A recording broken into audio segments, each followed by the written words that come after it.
नमस्कार दोस्तों, आप सभी का स्वागत है हमारे इस शो में जिसका नाम है परिवर्तन। दोस्तों, परिवर्तन की इस श्रृंखला में हम द गोल्डन लेक किताब को ले रहे हैं।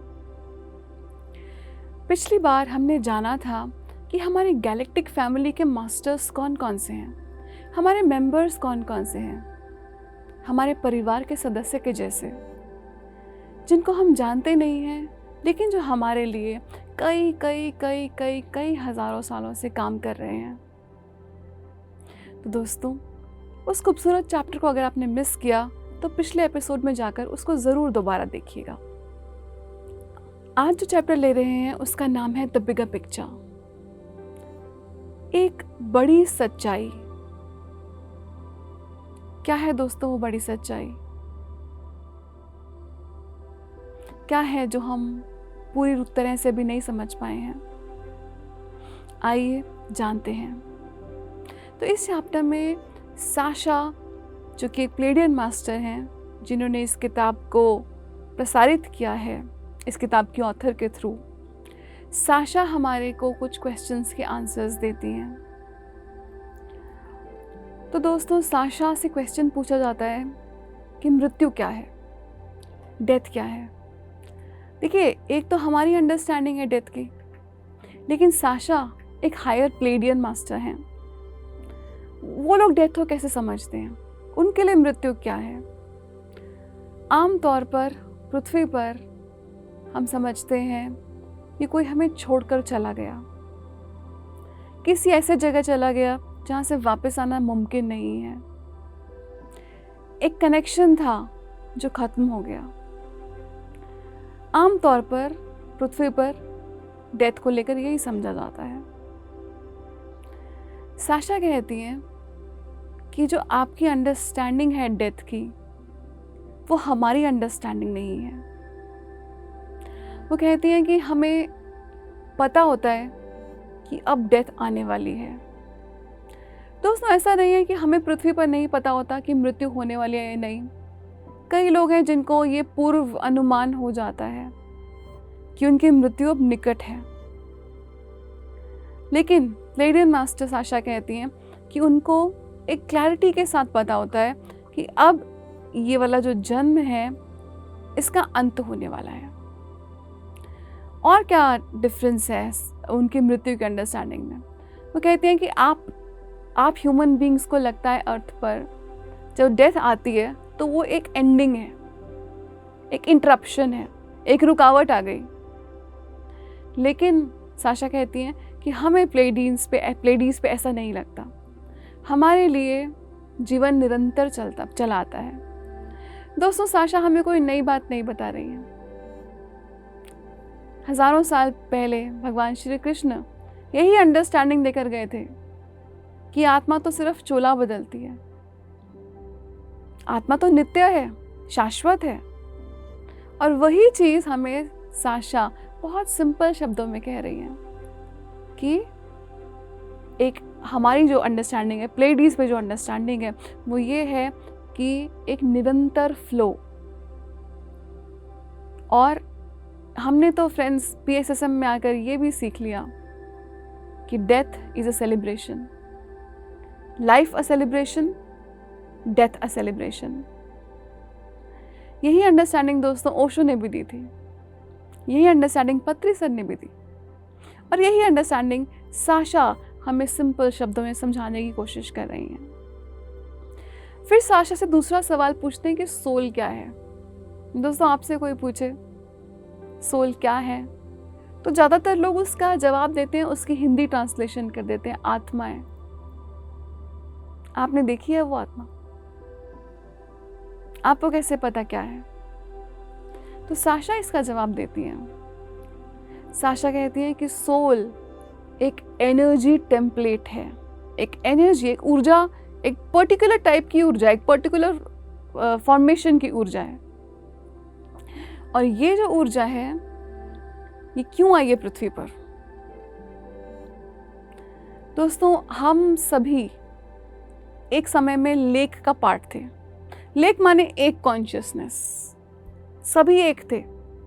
फिर हम पृथ्वी पर आने का फैसला लेते हैं, हमारी ऊर्जा कुछ अनुभव चाहती है, तो वो जो ऊर्जा है उसको साशा कहती हैं सोल। सो ये जो हमारी सोल है दोस्तों, ये पृथ्वी पर आई है अनुभव लेने। हम सभी बहुत सारे अनुभव एकत्रित करने आते हैं पृथ्वी पर। अपने जीवन को यूं ही व्यर्थ न जाने दें। जो अनुभव ग्रहण करने आए हैं उनको पूरी तरह से ग्रहण करें। यही करने आए हैं हम। और किसी की सोल जर्नी को जज ना करें कि इसने क्या किया, अपनी लाइफ बर्बाद कर दी। शायद वो उसका फैसला था, वो प्लान करके आया है। तो हमें अपनी इस अंडरस्टैंडिंग से सोल को एक ऊर्जा की फॉर्म में समझना है दोस्तों। तो दोस्तों, ये जो हमारी सोल है, ये कुछ पैटर्न्स लेकर आती है। जब आप सोल थे, उससे पहले आप ड्रॉप का पार्ट थे। सारे के सारे पैटर्न्स उस लेक में है, द गोल्डन लेक जिसको बोलते हैं। सब पैटर्न्स उस गोल्डन लेक में है। तो क्या होता है जब आपकी कॉन्शियसनेस, आपकी चेतना का विस्तार होता है, जब आपकी चेतना का विस्तार होता है, आपके पूरे एनर्जेटिक सिस्टम का विस्तार होता है। आपका पूरा सिस्टम बदलता है, आपका डीएनए बदल जाता है, बहुत कुछ बदल जाता है दोस्तों। इसके साथ साथ साशा से पूछते हैं कि क्या ये जो ड्रॉप है, हम एक ड्रॉप है ना, तो क्या ये जो ड्रॉप है इसका पर्पस क्या है, इसका सोल का पर्पस क्या है, ड्रॉप का पर्पस क्या है? क्या ये वो पहले से जानती है सोल, उसका पर्पस क्या है? बड़ा इंटरेस्टिंग क्वेश्चन है दोस्तों। हम जब सोचते हैं ना हमारा पर्पस क्या है, हम बहुत बड़ी बड़ी बातें सोचते हैं। दुनिया को बदलना है, पूरे एजुकेशन सिस्टम को बदलना है, पूरी नारी जाति का उत्थान करना है। हम बहुत बड़ी बड़ी बातें सोचते हैं, बहुत बड़ी बड़ी बातें करते हैं। लेकिन साशा हमें बताती हैं कि आपकी सोल का पर्पस, वो हो सकता है आपको मालूम भी ना हो कि आपकी सोल का पर्पस क्या है। कोई आपको बताता भी नहीं, लेकिन आपको हिंट मिलता है। और वो हिंट आपको कहाँ से मिलता है? वो हिंट आपको मिलता है कि आप जो करने में आपको बहुत खुशी मिले, हाईएस्ट एक्साइटमेंट, हाईएस्ट जॉय। गाना गाना अच्छा लगता है, शायद आपका सोल पर्पस यही है। खाना बनाना अच्छा लगता है, शायद आपकी उस ड्रॉप का पर्पस यही है। रीड करना अच्छा लगता है, बात करना अच्छा लगता है, शायद आपकी सोल का पर्पस यही है। साफ सफाई से चीज़ों को रखना अच्छा लगता है, शायद आपकी सोल का पर्पस यही है। आप एक अच्छे एडमिनिस्ट्रेटर हैं, पूरे देश को बहुत बढ़िया तरीके से चला सकते हैं, शायद आपकी सोल का पर्पस यही है। तो आप जाने चाहे ना जाने, जो आपकी हाईएस्ट एक्साइटमेंट है, जो करने में आनंद आ जाता है, समय का पता ही नहीं चलता, कितनी देर गुजर गई कुछ पता नहीं चलता, वो दोस्तों आपकी उस ड्रॉप के पर्पस की ओर पॉइंट करता है, आपकी सोल के पर्पस की ओर पॉइंट आउट करता है। तो इसलिए जो आपके हाईएस्ट एक्साइटमेंट है उसको आप फॉलो कीजिए। तो दोस्तों, हमने साशा से कुछ प्रश्नों के उत्तर जाने। मृत्यु क्या है और हमारा पर्पस क्या है, सोल क्या है, पर्पस क्या है। आइए अब जानते हैं साशा बाकी प्रश्नों के क्या जवाब देती है। एक बहुत इंपॉर्टेंट क्वेश्चन का वो जवाब देती है। उसे क्वेश्चन पूछा जाता है कि सोल में और कॉन्शियसनेस में क्या फ़र्क है। फिर से आप किसी से पूछेंगे तो वो आपको इसका हिंदी अनुवाद बता देंगे, आत्मा और चेतना। लेकिन आइए साशा से इसकी गहरी अंडरस्टैंडिंग लेते हैं। तो आत्मा क्या है दोस्तों? आत्मा को समझिए एक छोटा सा बेबी जो अभी बहुत फ्रेश है, बहुत इनोसेंट है, जिसको मालूम ही नहीं है वो कितना क्यूट है। क्या बच्चों को मालूम होता है कि वो कितने खूबसूरत होते हैं, या उनको देखते ही सब कितने खुश हो जाते हैं? नहीं दोस्तों, वो बच्चा नहीं जानता। वो परमात्मा से आई हुई एक बिल्कुल फ्रेश ऊर्जा की ड्रॉप है। जो ड्रॉप है, जिसको हम ड्रॉप कह रहे हैं, जिसको हम सोल समझते हैं, वो बिल्कुल बिल्कुल बिल्कुल clean, pure, fresh drop of energy है। तो आप कहेंगे कॉन्शियसनेस क्या है, चेतना क्या है? चेतना वो ड्रॉप है जिसको समझ आ जाता है कि मैं हूं, मैं कुछ हूं, एक डायरेक्शन, मेरी ये लाइफ की डायरेक्शन है, मुझे ये करना है, मुझे इसमें आगे बढ़ना है। तो ये आपकी कॉन्शियसनेस है दोस्तों, ये आपकी चेतना है। सोल को वो प्योर ऊर्जा समझिए और कॉन्शियसनेस, चेतना को समझिए ऊर्जा विद डायरेक्शन, एक सेंस ऑफ डायरेक्शन। जब उस ड्रॉप के पास आ जाता है तो उसको हम चेतना, कॉन्शियसनेस कह सकते हैं। अब ये सवाल आता है दोस्तों, अगला सवाल बड़ा इंटरेस्टिंग है कि हम सारे तो उसी लेख के मटेरियल से बने हैं। देखिए, वही पंच तत्वों से आप बने हैं, वही पंच तत्वों से जानवर भी बने हैं, वही पंच तत्वों से माइक्रो ऑर्गेनिजम्स भी बने हैं, वही पंच तत्वों से पेपर भी बना है। तो क्या पेपर में भी कॉन्शियसनेस है? दोस्तों, हर चीज में है कॉन्शियसनेस, लेकिन वो कॉन्शियसनेस सो रही है इस समय।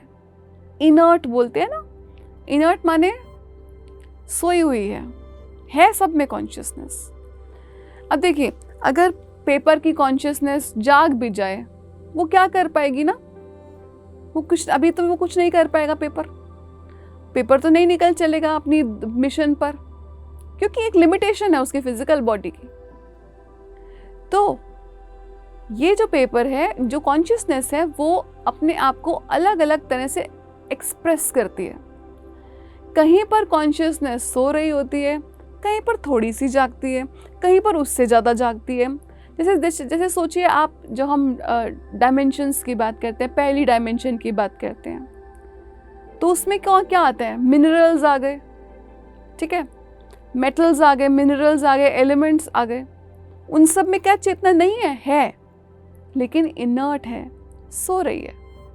सेकेंड डायमेंशन में आते आते तक चेतना अपने आप को अलग तरीके से एक्सप्रेस करती है। कैसे एक्सप्रेस करती है? कहती है, अरे मुझे तो सूरज फील हो रहा है कि सूरज उस साइड से कुछ रोशनी है, मैं उसी डायरेक्शन में ग्रो करूँगा, उसी डायरेक्शन में ग्रो करूँगी। तो ये जो अंदर अंडरस्टैंडिंग आती है कि अच्छा ये सूरज होता है, इसकी तरफ झुकना होता है, यहाँ से प्रकाश आ रहा है, प्रकाश की तरफ झुकना है, ये हो जाती है कॉन्शियसनेस का सेकेंड डायमेंशन का एक्सप्रेशन। यही कॉन्शियसनेस जब थर्ड डायमेंशन में आती है तो इसको समझ आता है कि अरे ये मेरे बच्चे हैं, मुझे इनको प्रोटेक्ट करना है, मुझे इनका ख्याल रखना है, मुझे इनको I have to provide for my children, मुझे इनका पेट भरना है, मुझे इनका लालन पोषण करना है, मुझे इनको पढ़ाई करानी है। ये तीसरी डायमेंशन की कॉन्शियसनेस हो गई दोस्तों। फोर्थ डायमेंशन में कॉन्शियसनेस अपने आप को कैसे एक्सप्रेस करती है? थोड़ा कम मैं हो जाता है, मैं जो हम इतना करते हैं वो थर्ड डायमेंशन तक रहता है ज़्यादा से ज़्यादा। अब क्या होता है? थोड़ा हम आना शुरू हो जाता है, थोड़ा हार्ट सेंटर्ड होना शुरू हो जाते हैं।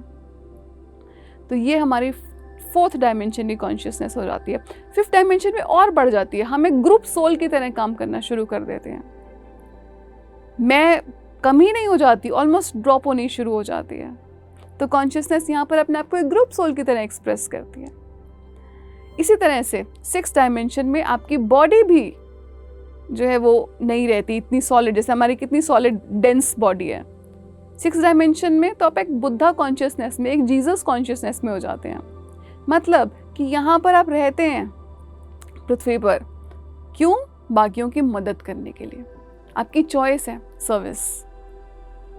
तो दोस्तों, ये अलग अलग तरीके हैं जिससे कॉन्शियसनेस अपने आप को एक्सप्रेस कर रही है। So consciousness, soul drop with direction बोल सकते हैं उसको हम। अब ये तो हमने समझा एक पेपर के माध्यम से। अब अगला क्वेश्चन साशा से पूछते हैं आर्टिफिशियल इंटेलिजेंस के बारे में। AI सुना है ना फ्रेंड्स, हमने वो मूवीज़ भी देखी होंगी। रजनीकांत की मूवी आई थी रोबोट, ठीक है, उसमें रोबोट अपने आप रोबोट को प्यार हो जाता है हीरोइन से। तो क्या कभी ऐसा समय आएगा कि रोबोट्स आपको कंट्रोल करने लग जाएं? दोस्तों, ये साशा बताती है कि ये डेंजर तो टेक्नोलॉजी के साथ होता है, क्योंकि कॉन्शियसनेस है। तो वो जो कॉन्शियसनेस है वो आपको, आपके पैटर्न्स उसमें आने शुरू हो जाते हैं। तो AI टूल्स को बहुत साध कर, बहुत एथिक्स के साथ हम जनरेट करें, क्योंकि दोस्तों कॉन्शियसनेस सब में है, ये बात हम याद रखें। हर चीज़ में, ज़र्रा ज़र्रा बूटा बूटा, हर चीज़ में वो कॉन्शियसनेस है। तो दोस्तों साशा अपने मित्रों को और भी कई सवालों का जवाब देती हैं। एक और सवाल उनसे पूछा जाता है कि समय क्या क्या फ्रेंड्स हम समय को कैसे समझते हैं, है ना? हम समय को ऐसा सोचते हैं कि अब 1 बज गया, अब 2 बज गया, अब मंडे आ गया, अब ट्यूसडे आ गया, अब जनवरी आ गया, अब फरवरी आ गया, है ना? इस तरीके से हम समय को समझते हैं। लेकिन हमको ये बात याद रखनी चाहिए कि India is the spiritual capital of the world. पूरी दुनिया का स्पिरिचुअल गुरु है इंडिया। इंडिया में हमेशा से ये अंडरस्टैंडिंग थी कि समय एक चक्र है, समय लीनियर नहीं है कि ये चला गया वो चला गया, वो समय नहीं है। हमने हमेशा समय को एक काल चक्र के रूप में विजुअलाइज किया है।